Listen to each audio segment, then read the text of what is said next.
अस्सलामुअलैकुम, आप देख रहे हैं sports action. I am Faisal Karim, I am ready, I am sure, क्योंकि पाकिस्तान सुपर लीग का सुपर डुपर मेला सज चुका है। पहले मैच में तो कराची किंग्स ने कोयटा ग्लैडिएटर्स को बआसानी 7 विकेटों से हरा दिया। अभी पहला मैच आज का खेला जा रहा है ज़ल्मी और कलंदर्स के दरमियान, और अभी पलड़ा अगर कहा जाए कि बराबर है तो ये बेजाना होगा, क्योंकि हफीज इस वक्त है, होप इस वक्त लाहौर कलंदर्स की, और ज़ल्मी अपनी पूरी बॉलिंग लाइन के साथ डटी हुई है कि किसी तरह वो ये मीडियोकर टारगेट अपना बचा लें। जबकि आज के दिन का दूसरा मैच है यूनाइटेड और मुल्तान सुल्तान्स के दरमियान, जो कि होगा 7 बजे शुरू। रिजवान पहली बार कैप्टनसी कर रहे होंगे मुल्तान सुल्तान्स की। शो में पाकिस्तान क्रिकेट टीम के बॉलिंग कोच वकार यूनिस से भी होंगी बातें, और आपको मिलवाएंगे पाकिस्तान के नेशनल बैडमिंटन चैंपियन माऊं शहजाद से 1-2 बार नहीं, पूरे 5 बार की नेशनल बैडमिंटन चैंपियनशिप है, और वो भी लगातार। तो कहीं मत जाइएगा। सबसे पहले आज की टॉप स्टोरीज।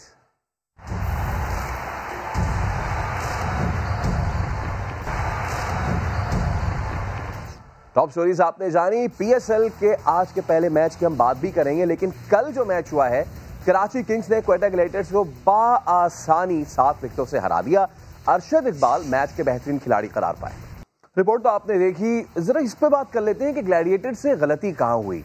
क्रिस गेल की मौजूदगी में सरफराज अहमद का ओपनिंग करना काफी हैरानकुन था। टॉम बेंटन के साथ सरफराज आए ओपन करने और हो गए नाकाम। सरफराज ने 8 गेंदें खेली, सिर्फ 7 रन बनाए, और उसके बाद आमिर यामीन का वो शिकार हो गए। तो क्रिस गेल जो ओपनिंग बल्लेबाज हैं, जो यूनिवर्स बॉस हैं, उन्हें नंबर 3 पर भेजा गया। ये फैसला कुछ समझ नहीं आया। सरफराज के ओपनर आने से कोयटा का मिडिल ऑर्डर भी एक्सपोज हुआ। नतीजा ये निकला कि पूरी टीम 121 रन पर हो गई ढेर। अब सवाल यह है कि सरफराज जब कौमी टीम के कप्तान थे तो वो ओपन नहीं करने आए कभी। 4, 5, 6 नंबर पर भी वो खेल रहे थे। सरफराज पर कहीं रिजवान की परफॉर्मेंस का प्रेशर तो नहीं है? पहले मैच में तो सरफराज ओपनिंग में नाकाम हुए। देखते हैं कि अब अगले मैचेस में टीम ग्लैडिएटर्स सरफराज से ही ओपन कराएगी, या फिर एक ही मैच में नाकामी के बाद वो मिडिल ऑर्डर में आ जाएंगे वापस। तो ये तो बैटिंग स्ट्रेटजी थी। कल जब सरफराज बात भी कर रहे थे तो वो कह रहे थे कि पहला मैच है, हम कॉम्बिनेशन ट्राई कर रहे हैं और आगे भी ट्राई करेंगे। तो सरफराज के लिए बैटिंग में कल अच्छा दिन नहीं था, लेकिन कीपिंग में इतना बुरा दिन भी नहीं था। विकेट कीपिंग उन्होंने अच्छी की है। बाबर आजम का शानदार उन्होंने कैच भी पकड़ा, देख लेते हैं। और आपको बताएं, यहां पर अपडेट करेंगे कि पहला मैच लाहौर ने पेशावर ज़ल्मी को 4 विकेटों से शिकस्त दे दी है।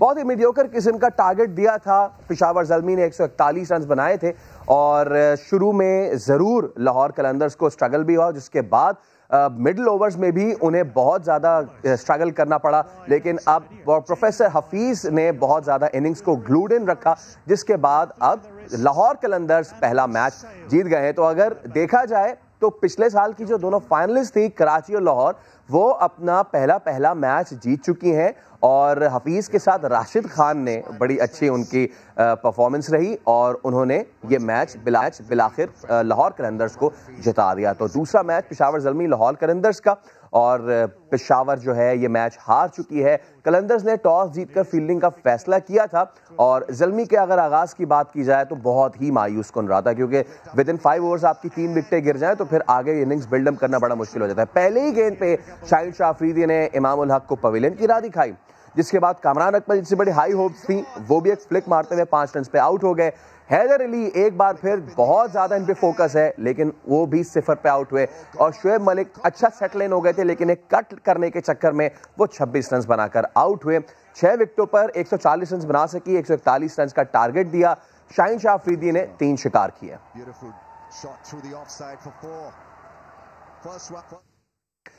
तो ये मैच खत्म, लाहौर जीत गया पेशावर ज़ल्मी से। आज का दूसरा मैच है, वो है 2 बार की चैंपियन इस्लामाबाद यूनाइटेड और मुल्तान सुल्तान्स के दरमियान ये मैच होने जा रहा है। और मुल्तान सुल्तान्स की जो कमान संभाली है, वो संभाली है मोहम्मद रिजवान ने। सुल्तान्स ने शान मसूद को हटाया है और सीजन 6 के लिए रिजवान को कप्तान बनाया है। नो डाउट कि रिजवान की इतनी अच्छी परफॉर्मेंस रही है, जबकि इस्लामाबाद यूनाइटेड की कमान शादाब खान के पास है।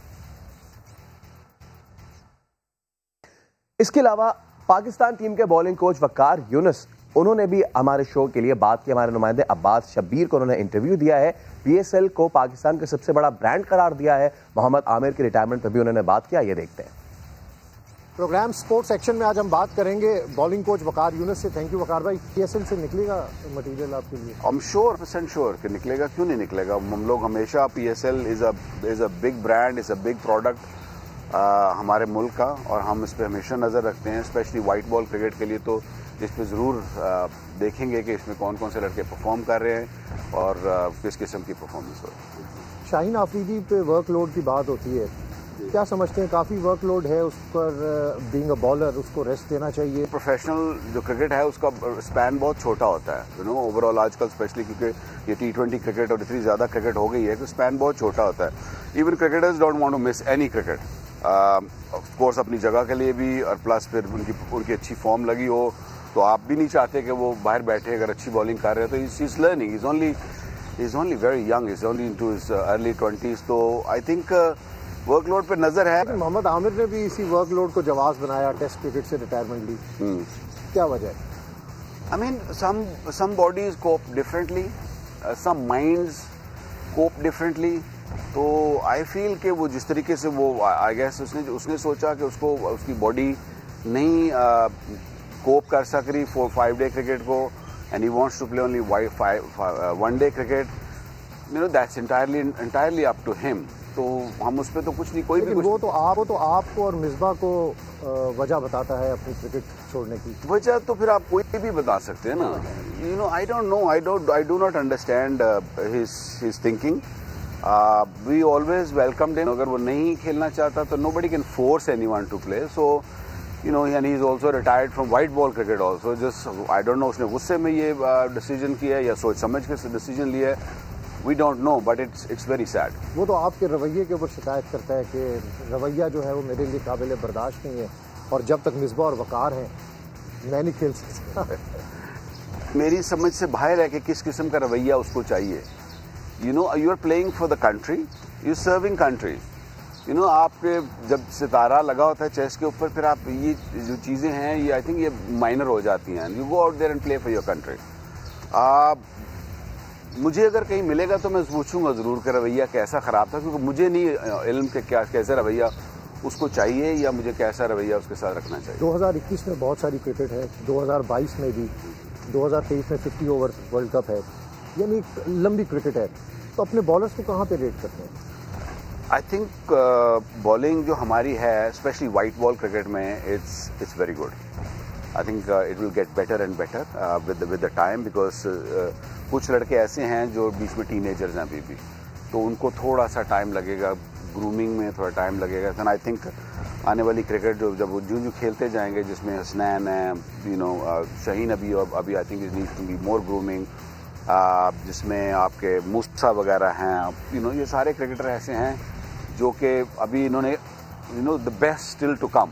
सीरीज हारते हैं तो वाला जो एक कल्चर है, बात शुरू हो जाती है कि इनको हटा दिया जाए, इनको हटा दिया जाए। ऑफ कोर्स हर्टिंग होता है, स्पेशली जो कोई नया बंदा जॉब पे आता है उसके लिए ज़्यादा हर्टिंग होता है। लेकिन then again it's a performance based game. आपकी परफॉर्मेंस अच्छी होनी चाहिए, आपकी टीम की परफॉर्मेंस अच्छी होनी चाहिए। ट्वीट्स के ऊपर आप देखते हैं प्लेयर्स आपस के अंदर गुस्सा होते हैं, तो ये कल्चर क्या है? ये कल्चर खत्म नहीं हो सकता? नया कल्चर है ये नई मॉडर्न, ये नई पौध है, ये लड़ने का नया तरीका है। और मैं तो हमेशा आई डोंट नो, जब मैं हेड कोच था तो मैंने ट्वीट भी की थी कि don't tweet people, don't tweet cricketers, specially हमारे बच्चे, क्योंकि सोशल मीडिया एक ऐसा जंगल है जहाँ पे एक दफ़ा आप घुस जाते हो तो यू गेट लॉस्ट, और फिर आपको कम टाइम समझ नहीं आती कि क्या लिखना है, क्या बोलना है, और वो कई लोगों को हर्ट करता है, और लिखने में और कहने में बड़ा फ़र्क होता है। मिसअंडरस्टैंडिंग्स भी इसी से काफ़ी सारी हो जाती हैं। तो आई थिंक मैं अभी भी रिक्वेस्ट फिर ये दोबारा कहूँगा अपने बच्चों को कि guys stay away from the social media, because it will only hurt you, nobody else. Thank you. बहुत क्रिकेट की तो हमने बात की, अब कुछ बात करेंगे टेनिस की। सर्बिया के नोवाक जोकोविच ने रूस के डानियल को हराकर ऑस्ट्रेलियन ओपन टेनिस टूर्नामेंट का टाइटल जीत लिया। जोकोविच के करियर का ये 9वां ऑस्ट्रेलियन ओपन टाइटल और 18वां ग्रैंड स्लैम है। From court to ground, English premier league में एवर्टन ने दिफाई चैंपियन लिवरपूल को 2-0 से हरा दिया। जर्मन बुंदेसलीग में दिफाई चैंपियन बायर्न म्यूनिख को शिकस्त हो गई। स्पेनिश लीग में top team Atletico Madrid Levante के हाथों मैच हार गई।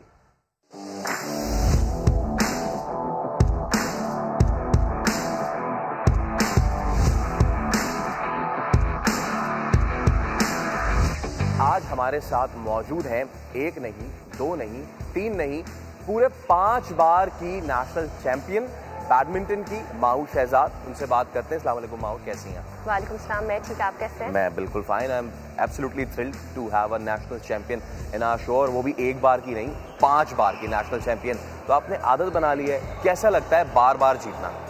बहुत ज़्यादा खुशी होती है, और ये जो नेशनल चैंपियनशिप होती है इसका सबसे ज़्यादा प्रेशर होता है क्योंकि साल में एक मरतबा होती है और जो ये जीता वो नेशनल चैंपियन कहलाता है। तो मेरे ऊपर काफ़ी ज़्यादा प्रेशर था इस बार भी कि मैंने अपना टाइटल सक्सेसफुली डिफेंड करना। और जब मैं टूर्नामेंट में गई तो लोगों ने कहा कि इस बार तो तुम्हें ना अंडर 10 हराना है सबको, तो और काफ़ी ज़्यादा प्रेशर बिल्ड हो गया था क्योंकि लोगों की एक्सपेक्टेशंस थी काफ़ी ज़्यादा। लेकिन अल्हम्दुलिल्लाह से मैंने अब उस प्रेशर के साथ कोप अप किया और मैंने सेमीफाइनल्स में 21-6 और 21-13 पे पलवशा को हराया। उसके बाद फाइनल्स में 21-6 और 27 को हराया। आपने किसको हराया?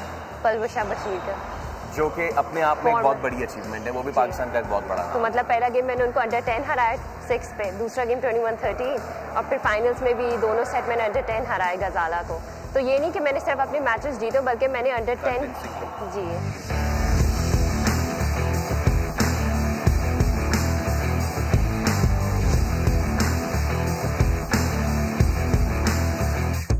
ये सब होने लगा, बहुत अच्छी बात है। लेकिन अदर देन क्रिकेट, जो भी हमारे स्पोर्ट्स एथलीट्स हैं उनको लाजमी ये शिकवा रहता है कि हम जितना भी जीत जाएं हमारी उतनी पसीराई नहीं होती है। क्या माहूर को भी इस तरह का शिकवा है? जी बिल्कुल, जैसे कि क्रिकेटर्स को मतलब सब बहुत लोग जानते हैं, अगर कोई भी क्रिकेटर जाएगा तो उसको लोग पहचानेंगे। हमारा इस तरह नहीं है, हमारे तो इवन जो लोग बैडमिंटन खेलते हैं उनको ही नहीं पता होता कि हमारे टॉप के प्लेयर्स कौन है। तो दूर जनरल पब्लिक की पहचाने की तो बाद में बात आती है। तो मतलब जो प्लेयर्स खेल रहे हैं उनको ही नहीं पता होता जो बैडमिंटन। तो फिर यही है कि मीडिया को प्रमोट करना चाहिए। जैसे क्रिकेट के आप लोग मीडिया वाले सारे मैचेस कवर करते हैं, T20 के भी, फिर टेस्ट क्रिकेट मैचेस भी सब हो रहे होते हैं। तो हमारे लेकिन लोकल मैचेस कवर नहीं किए जाते। तो अगर साल में जो एक मतलब नेशनल चैंपियनशिप होती है, अगर उसी को कवर करेंगे ना तो फिर हमारे मतलब लोगों को पता चलेगा एटलीस्ट कि हमारे टॉप के प्लेयर्स कौन है। इंटरनेशनल एक्सपोजर भी है माहूर आपका, तो हम देखते हैं कि जो चाइनीज़ प्लेयर्स हैं और जो मलेशियन प्लेयर्स हैं वो बड़ी धूम मचाई हुई है इन्होंने। इसके अलावा पड़ोसी मुल्क इंडिया से फीमेल प्लेयर्स जो हैं, you name them, Saina Nehwal और दीगर, इन्होंने भी बड़ा ज़बरदस्त किया हुआ है। तो कभी आपका किसी इंडियन काउंटर पार्ट से हुआ है मुकाबला और कैसा रहा उनके साथ? जी बिल्कुल, कॉमनवेल्थ गेम्स 2018 में टीम इवेंट में पाकिस्तान का इंडिया से मैच आया था और तब मुझे इंडियन प्लेयर से खेलने का मौका मिला था। मेरा जो सिंगल्स था वो साइना नेहवाल के साथ था और वो एक बिल्कुल ही टोटली डिफरेंट एक्सपीरियंस था क्योंकि जाहिर सी बात है पूरा क्राउड जो है ना इंडियन से भरा पड़ा था और वो अपनी साइना नेहवाल को सपोर्ट कर रहे थे। तो काफ़ी ज़्यादा प्रेशर था उस मैच में, और लेकिन मतलब फिर भी मैंने अपना अच्छा किया और मैंने उनके अगेंस्ट अच्छा खेला। साइना का आपने नाम लिया, इसी तरह के बहुत सारे इंटरनेशनल हरीफ जो हैं आप मुकाबला उनसे कर चुकी हैं, चाइनीज़ हो गए या आपने बल्गेरिया का भी नाम लिया। तो सबसे ज़्यादा मज़ा किसके अगेंस्ट खेलने में आया और हराने में किसको मज़ा आया? सबसे ज़्यादा मज़ा जो जिस मैच में आया और उसकी जीते की मुझे बहुत ज़्यादा खुशी वो थी पाकिस्तान इंटरनेशनल सीरीज़ 2019 में। मेरा फाइनल्स ईरानी लड़की से आया और उस वक्त उसकी वर्ल्ड रैंकिंग 100 थी और हम दोनों का मैच जो है ना उस पाकिस्तान इंटरनेशनल सीरीज़ से कोई 3-4 पहले महीने भी हम दोनों का मैच आया था आपस में, और वो अफ्रीकन कंट्री थी बेनिन, वहाँ पे आया था। तो वहाँ पे उसने 3 सेट करके मुझे हरा दिया था। तो मुझे इस बात था कि मैंने उससे अपना बदला लेना है। तो फिर अल्हम्दुलिल्लाह से जब हमारा मैच हुआ तो मैंने उसको फिर काफ़ी टफ मैच हुआ था कि फिर से 3 सेट हो गया था। तो फिर लेकिन अल्हम्दुलिल्लाह से 3 सेट मैच के बाद मैंने उसको हरा दिया। और आपने हराया भी तो सीधा चैंपियनशिप में। जी, और वो भी फाइनल्स में आया और अपने होम ग्राउंड में हराया और फिर पाकिस्तान के लिए गोल्ड मेडल लिया। अच्छा माहूर, करंट आपकी रैंकिंग क्या है और टोक्यो ओलंपिक्स इस साल हैं, तो क्या we can fancy our chances कि हम माहूर को टोक्यो में देख सकें? मेरी इस वक्त वर्ल्ड रैंकिंग 139 है और ओलंपिक्स क्वालिफाई करने के लिए मुझे वर्ल्ड के टॉप 100 प्लेयर्स में आना है। मेरी पूरी कोशिश है कि अभी तो फ़िलहाल इंटरनेशनल टूर्नामेंट्स हो रहे हैं लेकिन बहुत कम और मतलब जा नहीं सकते उन टूर्नामेंट्स में, बिल्कुल खेलना नामुमकिन है। तो अगर मुझे चांस मिलता है इंटरनेशनल टूर्नामेंट्स खेलने का तो मैं ज़रूर खेलूँगी और मेरी पूरी कोशिश है कि मैं अपनी इंटरनेशनल टूर्नामेंट्स खेल के अपनी वर्ल्ड रैंकिंग को इम्प्रूव करके इंशाल्लाह पाकिस्तान को ओलंपिक्स 2021 में रिप्रेजेंट करूँ। और ये भी मुझे बताएं कि बड़ा लोग पूछते हैं कि यार खेलते हैं, फिट रहते हैं, कैसे आप ये मैनेज करते हैं, क्या डाइट होती है, कोई अलग से चीज़ आप मंगवाती हैं बाहर से या फिर यहीं पे चावल रोटी छोड़ी हुई है? मैं कोई ऐसा स्पेशल डाइट नहीं लेती, मैं तो वही खाती हूँ जो नॉर्मल लोग खाते हैं। हाँ, लेकिन थोड़ा सा उस चीज़ का ख्याल रखती हूँ कि जैसे सुबह में फ्रेश जूस ले लिया, नट्स हो गए, और फिर रात में जैसे फ्रूट्स ले लिए, इन चीज़ों का होता है। बाकी वरना वही दोपहर और रात के खाने में वही सिंपल सालन, रोटी, चावल, वही चीज़ खाते हैं। आखिर में माहूर ये बताएं कि आपका ताल्लुक एक स्पोर्टिंग फैमिली से है, ठीक है ना? आपके फादर भी स्पोर्ट्स में, आपकी बहन वेट लिफ्टर हैं और आप खुद भी जो है वो ये करती रहती हैं। आई गेस सबसे ज़्यादा आपने 78 उठाया हुआ है।